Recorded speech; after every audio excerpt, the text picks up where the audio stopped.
যে দেখছো এরকম একটা ঘটনা ঘটছে ঢাকায়, মানুষ কিভাবে লাফাইয়া পড়ে মারা যাইতেছে, আর অনেক মানুষ এখানে আইসা ধরেন আপনার ভিডিও করতেছে বা কোনো হেল্প করতেছে না। তো পরক্ষণে তিনি আমাকে বলেন, দেখছো একটা বাচ্চা ছেলে কিভাবে ওই পানির পাইপ ধরে বসে আছে। আমি বললাম কি জন্য ও বসে আছে? ও বলছে সম্ভবত ওই যে ওই দিক দিয়ে হয়তো পানি বের হয়েছিল, এই জন্য ও বসে আছে। তো আমি বললাম সত্যি? তাইলে তো এটা তো এই বাচ্চাটা যেটা করছে সেটা আসলে অনেক বড় একটা জব করে ফেলছে। সবাই যেখানে সেলফি তোলাতে ব্যস্ত, সেখানে বাচ্চা ছেলেটা আহ, পানির ছিদ্র দিয়ে বসে আছে, এর মানে পানিটা যাতে ভালোভাবে যায়।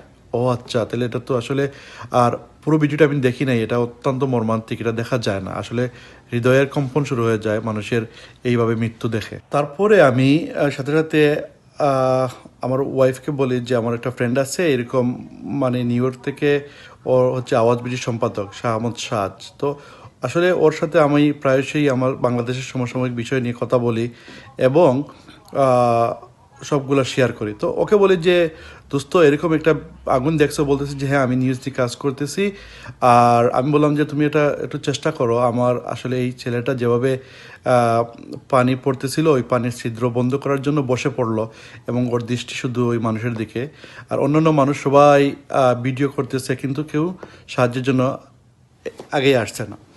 তো সাথে সাথে ও বলে আচ্ছা ঠিক আছে আমি দেখি। আমি বললাম যে ওর ওর নম্বর বা ওর ওই ছেলেটা যেটা ফেসবুকে ভাইরাল, ওর ওর ওর কারো ফ্যামিলি নাম্বার তুমি নিয়ে আসতে পারলে আমার জন্য ভালো হয়, আমি আসলে ওদের সাথে কথা বলতে চাই।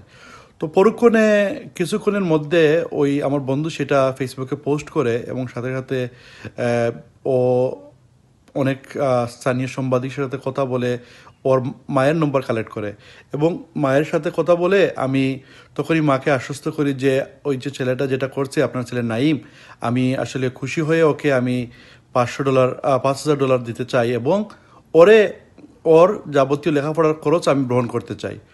তখন ওর মাকে আমি আবার প্রশ্ন রাখি যে নাইম কি বাসায় আছে? তখন মা বলছে না, নাইম যেখানে আগুন ধরছিল সেখানে এখনও আছে। পরে বলি যে ঠিক আছে, তাহলে যদি নাইম বাসায় আসে আমি কালকে এই টাইমে কল দিব। আমি যখন ওই নিউজটা দেখি আমার ওই ফেসবুকে আসে বিভিন্ন গ্রুপ থেকে, তখন আমি আসলে ওর মায়ের সাথে যোগাযোগ করি এবং মাকে প্রশ্ন করি যে আহ, ইয়ে যে নাইম বলছে ওই টাকাটা নাকি এতিমখানায় দিয়ে দিবে, এতিমখানায় কি জন্য দিবে, ওইটা নাকি খালেদা যে এতিমখানার টাকা মাইরা খাইছে। তখন ওর মায়ের উত্তর ছিল এরকম যে আসলে নাইম বাচ্চা মানুষ, ও বুঝে নাই, ওর শিখিয়ে দেওয়া হয়েছে। তো আমি পরক্ষণে নাইমের সাথে কথা বলি।